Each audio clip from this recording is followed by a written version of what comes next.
தூத்துக்குடி மாவட்டம் ஸ்ரீவைகுண்டம் ரயில் நிலையத்தில் வெள்ளத்தில் சிக்கி தவித்த பயணிகளுக்கு உணவளித்து உதவிய ஒரு குடும்பத்தினர் அதற்கான பணத்தை கூட வாங்க மறுத்து மன நிறைவடைந்ததாக கூறியது நெகிழ்ச்சியை ஏற்படுத்தியுள்ளது. புதுக்குடியைச் சேர்ந்த மாரியதாஸ் முத்தம்மாள் தம்பதியினர் ரயில் பயணிகள் குழந்தைகளுக்கு கூட உணவில்லாமல் பசியில் வாடுவதைக் கண்டு மனம் வெதும்பினர். கொஞ்சம் கூட யோசிக்காமல் தங்கள் வீட்டில் இருந்த அரிசி மாவை கொண்டு பயணிகளுக்கு இட்லி சமைத்து கொடுத்து பசி ஆற்றியுள்ளனர். பயணிகள் பணம் தருவதாக தெரிவித்தும் கூட அதை அவர்கள் வாங்க மறுத்துவிட்டனர். பசியால் வாடியவர்களுக்கு பசியாற்றியதே மன நிம்மதி என்று அவர்கள் தெரிவித்தனர்.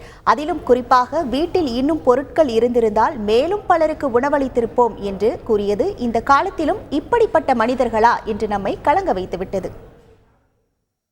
எனக்கு மனசு ரொம்ப கஷ்டமாயிட்டு. நமக்கு கூட இல்லாட்டாலும் பரவாயில்ல, அவங்க ட்ரெயினில் வெளியூர்லேருந்து வந்திருக்கோங்கன்னு சொல்லி இருக்கிற மாவு எல்லா மாவு நாங்கள் தோசை மாவு வியாபாரம் பார்க்குறோம்.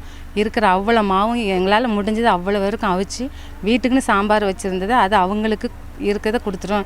இதுக்கு மேலே எங்கிட்ட வேறு ஒன்றும் கிடையாது. நீங்கள் இட்லி வெறும் இட்லியை தரேன், நீங்கள் கடையிலனாலும் பொடி வாங்கி சாப்பிட்டுக்கிடுங்க அப்படின்னு சொன்னேன். பரவாயில்ல, வெறும் இட்லினாலும் தாங்க, இந்த நேரத்தில் நீங்கள் இப்படி செய்கிறீங்களே தாங்க அப்படின்னு சொல்லி வாங்கிட்டு போயிட்டாங்க. அப்போ மத்தியானம் ஏதாட்டி சாப்பாடு கிடைக்குமா அப்படின்னு, வாங்க என்னால் முடிஞ்ச அளவுக்கு நான் செஞ்சு தரேன், இருக்கிறத நான் செஞ்சு தரேன் அப்படின்னு சொல்லி எல்லோரும் நான் பணம் தரேன்னாங்க. எனக்கு பணமே எனக்கு வேண்டாம், இதில் நாங்கள் ஹெல்ப் பண்ணலாம், நாங்களாம் மனுஷரே இல்லை அப்படின்னு சொல்லி எங்களால் முடிஞ்ச அளவு மத்தியானம் சாப்பாடும் அதேமாதிரி போலீஸ்காரங்க நிறைய பேர் லேடிஸ் போலீஸ்லாம் வந்திருந்தாங்க.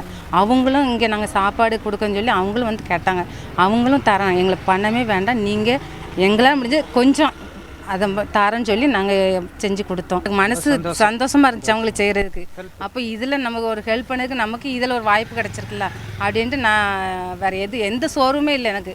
இன்னும் என்ன பொருள் இருந்தேன்னா இன்னும் செஞ்சு கொடுத்துருப்பேன். செய்திகளை உடனுக்குடன் தெரிந்து கொள்ள உடனே சப்ஸ்கிரைப் பண்ணுங்க.